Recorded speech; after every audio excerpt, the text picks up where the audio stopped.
cidade de São Bento, Campo Alegre, essas cidades só decolaram, até mesmo Joinville, devido ao poderio da economia que a erva mate gerava.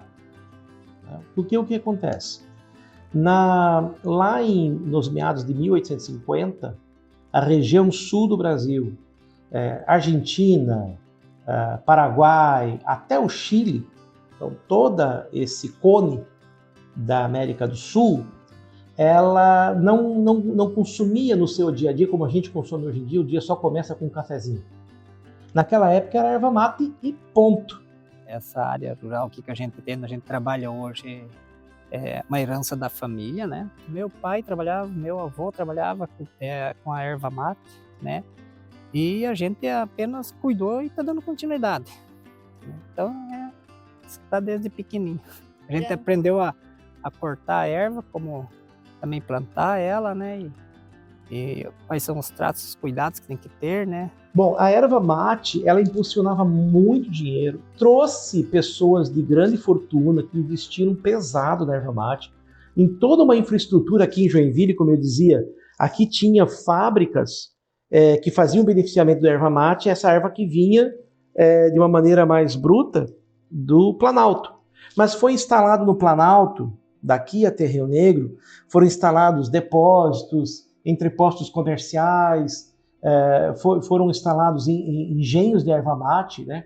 Um dos primeiros engenhos de erva mate que nós temos registro estava lá onde hoje é a Cascata, em Campo Alegre, ali no centro. Como a gente desde pequeno assim, viu os pais, os avós cultivar a erva mate, naquelas épocas assim, tudo era um pouco mais difícil na agricultura, né? Então, pelo fato da erva mate ela existir, era uma planta assim, que você dependia apenas da atenção a ela, o cuidado. Ela já estava ali, né? E dava uma boa renda. Ela foi um carro-chefe já. Foi uma renda muito boa. Desde que ainda meu pai estava vivo, nós não trabalhava mais, né? Ele fazia isso há muitos anos atrás, né? E depois ele não trabalhou mais com erva, né?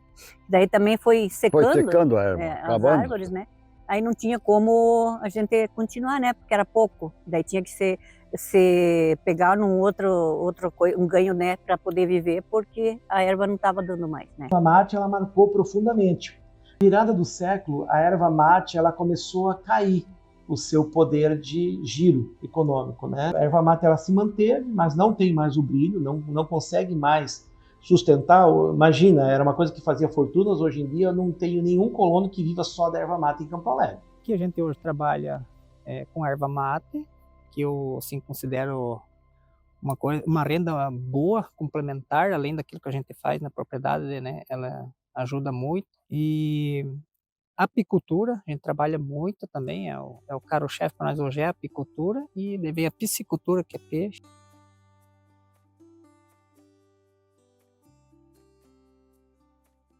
Cedo, clareou o dia, às vezes e anoitece, a gente ainda está correndo às vezes para dar conta. Aqui a gente tem que ir se dividindo, né? Dias que está mais favoráveis para lidar com a apicultura, a gente corre com a apicultura, né? E também, lógico, dependendo da época, né? E a piscicultura, a gente tá todo dia, tem que dar atenção, né? Já tratar os peixinhos, renovar as lagoas.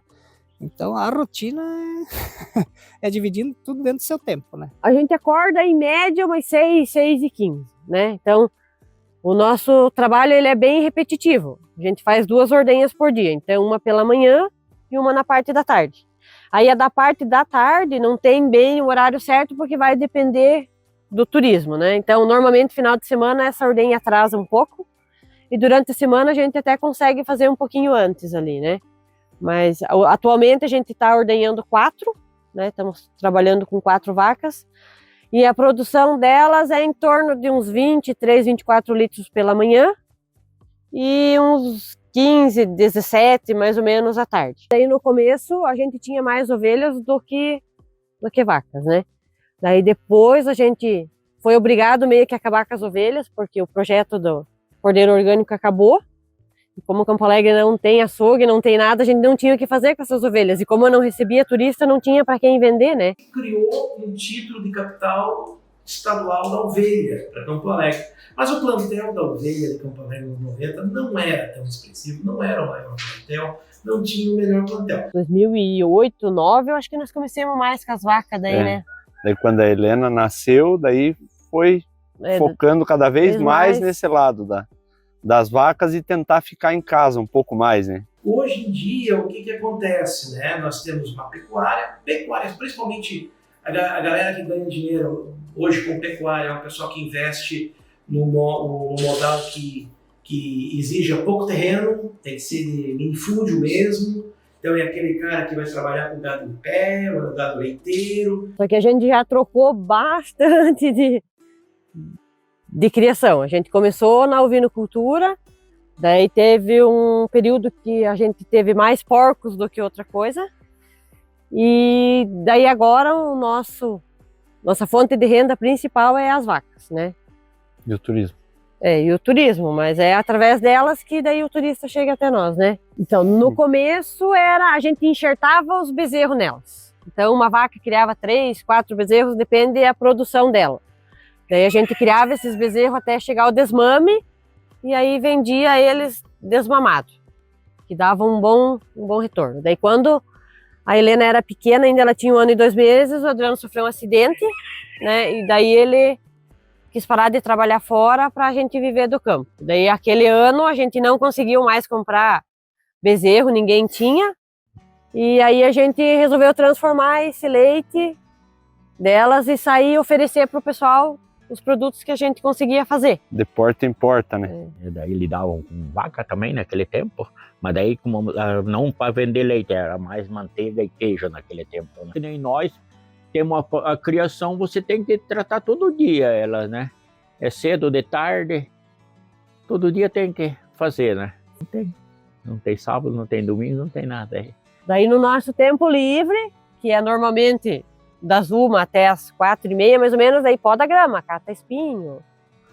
E aí tem que abater frango, essas coisas assim para fazer macarrão caseiro, fazer pão, né? Cuca, para vender daí pro turista, né? O tempo livre não é um descanso. Não. O tempo livre é para fazer outro tipo de trabalho. E, na verdade, sempre tem. A gente pensa que vem aqui para descansar. Aqui Não, sempre no tem. mato Se a não gente se quer descansa. ter as coisas bonitas, limpinho, daí tem que trabalhar, né? Eu já estou com 77 anos e ainda tenho que trabalhar porque até por causa da saúde, para melhorar Que um pouco a saúde, né? Rachar uma lenha, puxar uma lenha, fazer alguma coisa, varrer uma folha. Se produz hoje na agricultura em Campo Alegre, o que foi possível perceber, ele é muito sensível à topografia do local. Então, se tu pegar, por exemplo, a região mais leste, ali a região da Vinquinha, oeste, perdão. Pegar a região da Vinquinha, pegar a região da Serrinha, Faxinal, Salto, são regiões um pouquinho mais planas, embora é uma serra, né? Então a gente não tem região plana de verdade, mas são as regiões que permitem uma maquinária agrícola um pouco maior, que não vai tombar na canhada. Então aí você tem ali batatinha, você tem milho, você tem uma produção e você consegue botar um maquinário, então você consegue ter um pouco mais de uma produção mais... Hoje o pessoal investe em soja também, né? Desde o começo foi milho, fumo e... Que daí plantamos muitos anos fumo, daí... O principal era milho e fumo naquele tempo. Daí depois que virou para outras coisas. Meu pai vivia muito do fumo também, né?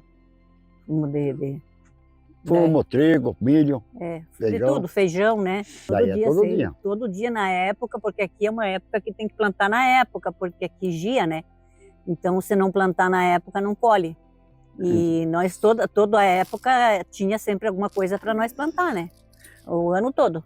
Quando plantava fumo, não tinha folga o ano inteiro. Começava mês de maio fazendo os canteiros, daí lenha, daí vinha a planta do fumo na roça, daí vinha a cultivação do fumo, carpinar, passar cultivador, aí vinha a colheita, vinha desbrotar o fumo, secar o fumo, então daí vinha a classificação do fumo. Você tinha que trabalhar em janeiro, fevereiro, você estava classificando o fumo. Começava a classificar ali por mês de fevereiro, até março, abril, tinha que terminar, porque se não terminasse a classificação, daí vinha aquele vento frio de geada e o fumo ressecava. Antigamente era de carroça.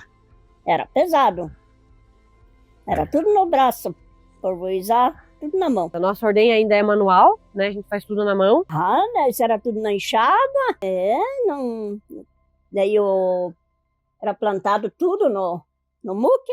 Ele trabalhou 1 ano e 1 ano e 3 dias na fábrica. não quis saber. Daí não quis saber mais. Não quis saber porque ela não queria ir para os Fragosas. daí voltei para a roça. E eu não ia trabalhar dentro de uma empresa mais, porque se não é a gente que lida da roça, assim, de um lado para outro, esse não é serviço lá dentro. No campo, hoje... A hora que quer sair, sai. E depois outra, hoje no campo, hoje você tá aqui, amanhã tá lá. E assim você vai indo, né? Que nem nós também. Você vê, nós plantamos por aqui, por a redondeza, plantamos lá na Estrada Pessegueiro, plantamos lá no Paraná, então hoje você está aqui, amanhã está lá. Campo Alegre tem uma ampla cultura do mutirão, do trabalho conjunto, né? Nós temos uma palavra, inclusive, para isso, que só tem aqui na região, que se chama pichiru, né? Que é uma palavra de origem indígena, novamente. Né? Pichiru vem da palavra poti, que é mãos, rom, juntas. Né? E nós temos ali a palavra pichiru, que não é uma palavra alemã, não é uma palavra polonesa, é uma palavra que existe em Campo Alegre e poucas regiões eu conheço, as regiões paranaenses que tem. Daí assim, como diz o ditado, quando for, como nós fazemos silagem, essas coisas, daí sim, daí nós trocamos dias com outros assim. Daí trocamos dias porque daí nós precisamos mais trator junto para fazer as coisas e essas coisas. O colono se juntava para carpir uma roça, para arar um terreno, para colheita. Então o pessoal se juntava, 20, 30, 40 agricultores. Hoje a gente ara tua terra. Depois no dia seguinte vai todo mundo lá na terra do outro, e no outro vizinho. E assim quando a gente não consegue dar conta da demanda dos trabalhos, às vezes a gente terceiriza a poda da erva. Mas aí a gente tem um pessoal especializado em podas de erva, que é a cooperativa que nos auxilia nessa parte e fornece os podadores de erva, né? Mas dentro do possível a gente procura fazer, porque é uma coisa que a gente aprendeu de pequena, é um gosto que a gente tem por aquilo ali de fazer também a erva e quando possível conseguir trabalhar daquele jeitinho que a gente aprendeu lá de criança, né? A propriedade já está indo para 5ª geração, no caso.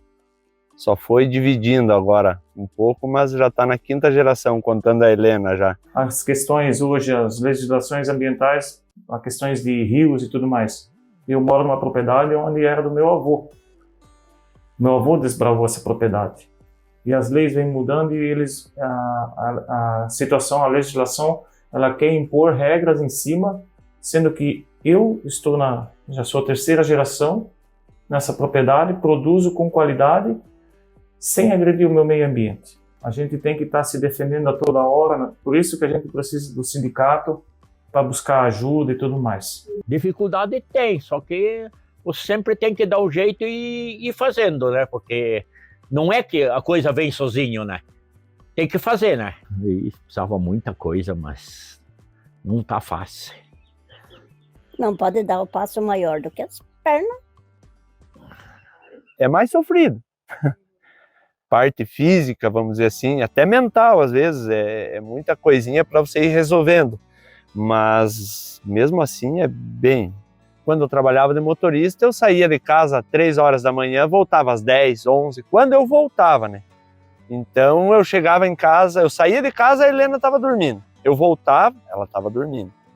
E hoje não, né? Hoje tá, por mais que a gente não tenha um dia específico de folga, mas a gente tá todo dia junto, né?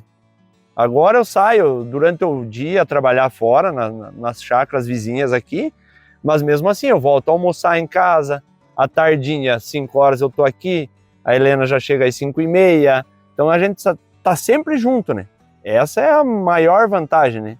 Qualidade de vida. A gente sempre fala pro pessoal que a nossa qualidade de vida não tem preço, né? Porque independente de ser sábado, domingo, Natal, Páscoa, Ano Novo, você tem que ir ali fazer a ordenha, né? A gente tira, lógico, né? Os tempinhos pra gente também, pros lazer da gente, mas é assim, ó, como você sai, você tem que retornar conforme tem que estar, no final do dia tem que estar presente, né? Você tem que estar, que nem tem o peixe. Eu sei que de manhã e de tarde tem que tratar, né? A erva mate já não, eu sei que eu posso me organizar, não dá essa semana, posso fazer na outra semana. Então a gente vai se organizar, apicultura, abelha, por exemplo, né? Tem coisas que não dá para deixar para amanhã, colhe primeiro, né? E é assim, é uma rotina que você tem que se adaptar e planejar da maneira que você pode, supomos assim, se dividir melhor, né? Mas nada que também não atrapalhe as horas da certa gente, com certeza. E como a gente trabalha em família, a gente também faz muita troca, mão de obra, às vezes quando precisa sair alguém fica, outro faz e assim vai, né? O pessoal hoje em dia quer ir pela facilidade, né? O pessoal prefere ir no mercado, comprar uma manteiga, comprar um leite, do que criar e A ter que prateleira é mais dedicar prático. Se o governo não facilitar a vida do agricultor, ele não vai continuar. E cada vez mais a gente está vendo uma evasão. Parece que existe uma discriminação. Se o agricultor chega em determinado lugar e ele fala naquela simplicidade dele, ele é alvo de deboche. Daí quando eu completei terceiro ano, daí eles outro papai ficou doente, daí ele não podia trabalhar, daí eu com meu irmão saímos da escola. Hoje de manhã eu tomei um café. O meu café veio de onde? De um agricultor. O meu pão veio de onde? Veio de um agricultor. Então as pessoas elas não dão valor para os agricultores. Enquanto a gente conseguir viver É difícil. né, do campo, a gente quer continuar e a gente quer que a Helena também possa continuar nessa, né, viver do campo, porque a qualidade de vida hoje em dia a gente vê que não é qualquer família que tem o que a gente tem, né? A gente sabe o que a gente está comendo, o que a gente está bebendo, então a gente vai no mercado, mas é para comprar produto de limpeza, né, trigo, arroz, o que a gente não consegue produzir aqui. Se eu não gostasse, eu nem tava aqui. Tava no outro serviço. Tenho 46 anos, né? E sempre gostei de morar aqui, quero pretender preservar isso aqui para que se prolongue por muitos anos para as próximas gerações da nossa família. Sempre deixar um pouco do nosso legado é legal.